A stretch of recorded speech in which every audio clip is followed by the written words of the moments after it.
शामिल हुए खगड़िया के वर्तमान सांसद महबूब अली कैसर को बड़ा तोहफा मिला है। आरजेडी में शामिल होते ही महबूब अली कैसर को पार्टी सुप्रीमो लालू यादव ने राष्ट्रीय उपाध्यक्ष बना दिया है। आरजेडी के राष्ट्रीय अध्यक्ष लालू यादव की तरफ से इस बारे में पत्र जारी किया गया। हम आपको ये बता दें कि महबूब अली कैसर ने कल पटना में तेजस्वी यादव की उपस्थिति में आरजेडी की सदस्यता ली थी। इसे एनडीए खेमे में आरजेडी की बड़ी सेंध के तौर पर देखा जा रहा है। तो राष्ट्रीय उपाध्यक्ष का पद महबूब अली कैसर को दे दिया गया है। आरजेडी में उन्हें एक बड़ा पद मिला है। पार्टी में शामिल होते ही पार्टी की तरफ से एक बड़ा तोहफा दिया गया है महबूब अली कैसर को। तो पार्टी सुप्रीमो लालू यादव ने चिट्ठी जारी करते हुए इस बात का ऐलान कर दिया है। कल ही आरजेडी में शामिल हुए थे महबूब अली कैसर और जिसके बाद से आपको बता दें कि उन्हें एक बड़ा तोहफा यहां पर दिया गया है। आरजेडी में एक बड़ी जिम्मेदारी उन्हें अब सौंप दी गई है। राष्ट्रीय उपाध्यक्ष उन्हें बनाया गया है।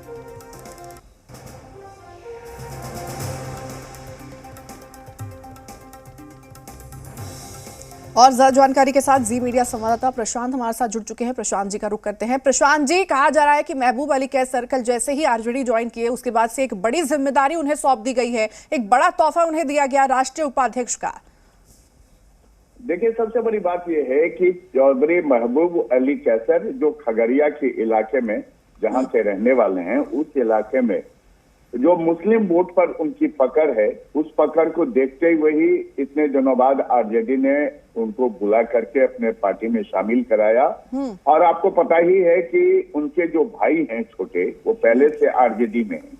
और ऐसे में ये जब चौधरी महबूब अली कैसर को इस बार खगड़िया से किसी ने अपना उम्मीदवार नहीं बनाया एनडीए में, तो उन्होंने आरजेडी का दामन थामा और लालू यादव ने उनको इसलिए नेशनल प्रेसिडेंट बनाया, नेशनल वाइस प्रेसिडेंट बनाया है, क्षमा करिएगा, कि ताकि जो इलाके के खगड़िया के वोट हैं, जो मुस्लिम, खास करके जो मुस्लिम वोटर्स हैं, वो वोट कहीं से भी मतलब ये था कि एग्रेसिव वोटिंग करे और एनडीए के खिलाफ वोटिंग करे। क्योंकि अब तक जो फर्स्ट स्टेज की वोटिंग हुई है, उस वोटिंग में ये देखा गया है कि लोगों ने एग्रेसिव वोटिंग नहीं की है। तो अब सारे राजनीतिक दल ये चाहते हैं कि एग्रेसिव वोटिंग हो, और इसीलिए इसी सब राजनीतिक तक जो रणनीति है के तहत लालू यादव ने ये लेटर जारी करवाया। अब्दुल बारी सिद्दीकी ने ये लेटर जारी किया जिसमें चौधरी महबूब अली कैसर को नेशनल वाइस प्रेसिडेंट बनाया गया। जी बिल्कुल प्रशांत जी, और एक तरह से इसे एनडीए में सेंधमारी भी कहा जा रहा है। लेकिन महत्वपूर्ण चीज यहाँ पर यह भी जानना चाहेंगे कि जैसे ही अब इन्हें आरजेडी में शामिल होने के बाद इन्हें एक बड़ी जिम्मेदारी यहाँ पर सौंपी गई है, और आपने भी इस बात का जिक्र किया कि मुस्लिम वोट पर इनकी ज्यादा पकड़ है, तो क्या आरजेडी मुस्लिम वोट पाने में उतना यहाँ पर सक्षम हो पाएगी? प्रभाव देखने को मिल सकता है आने वाले दिनों में? देखिए, सबसे बड़ी बात क्या है कि फर्स्ट फेज में जो चीजें सामने दिखी हैं, उससे जितने राजनीतिक दल हैं बिहार के, वो बिल्कुल परेशान हो गए हैं। क्योंकि उनको कहीं भी वोटरों का वो कतार नहीं दिखा जिस कतार को ये माना जाए कि वो एग्रेसिव वोटिंग हो रही है और उनके पक्ष में वोटिंग हो रही है। क्योंकि वोटिंग परसेंटेज बहुत कम रहा और 48% रहा। ऐसे में जबकि 2019 में ये 53% की पोलिंग थी, तो ऐसे में अब राजनीतिक दलों को लगने लग गया है कि कहीं न कहीं जो दलित वोटर्स हैं, जो मुस्लिम वोटर हैं, उनका टर्नआउट बहुत कम हुआ है। और इसी को लेकर के अब जो बड़े नेता हैं, चाहे दलित के नेता हों, चाहे मुस्लिम नेता हों, इनको ये जिम्मेदारी दी जा रही है। हर राजनीतिक दल अपनी तरफ से, खास करके आरजेडी की तरफ से ये जिम्मेदारी ऐसे नेताओं को दी जा रही है जिनको आप अपने समाज के वोट पर पकड़ है। देखिए, चौधरी महबूब अली कैसर कोई नए राजनीतिज्ञ नहीं है।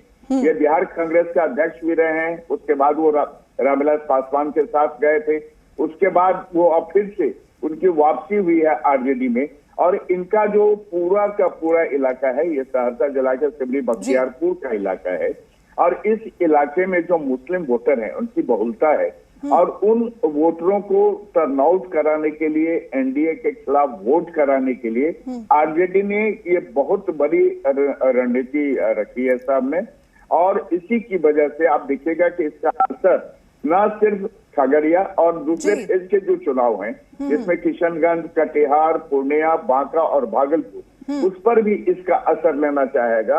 और इसी वजह से ऐसे नेताओं को अब पार्टी में शामिल कराया है लालू यादव ने, ताकि वोटरों को टर्न आउट कराया जाए, साथ जी। में ये मैसेज दिया जाए कि जो बड़े समाज के बड़े लोग हैं वो आरजेडी और इंडिया गठबंधन के साथ हैं। जी बिल्कुल बिल्कुल प्रशांत जी, हालांकि ये तो आने वाले दिनों में ही देखने को मिलेगा कि इनके आरजेडी में शामिल होने के बाद आरजेडी को कितना फायदा होता है। तमाम जानकारी साझा करने के लिए और जुड़ने के लिए आपका बहुत बहुत धन्यवाद प्रशांत जी।